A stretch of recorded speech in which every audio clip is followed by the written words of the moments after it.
حضرت be be Khadija کی وفات۔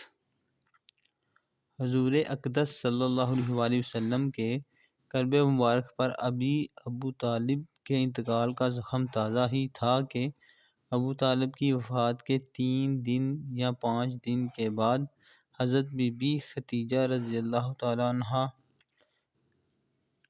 بھی دنیا سے رحلت فرما گئیں۔ مکہ میں ابو طالب کے بعد سب سے زیادہ جس ہستی نے رحمت عالم صلی اللہ علیہ وآلہ وسلم کی نصرت و حمایت میں اپنا تن من دھن سب کچھ قربان کیا، وہ حضرت بی بی خدیجہ رضی اللہ تعالیٰ عنہا کی ذات گرامی تھی۔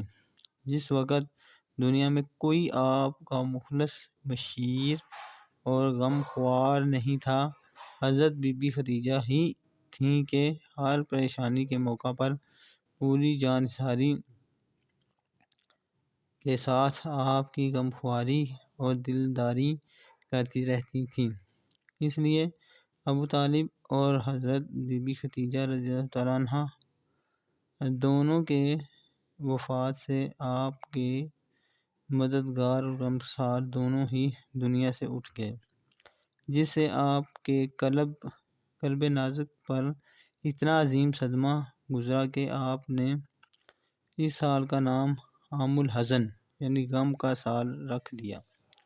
حضرت بی بی خدیجہ رضی اللہ عنہا نے رمضان 10 نبوی میں وفات پائی۔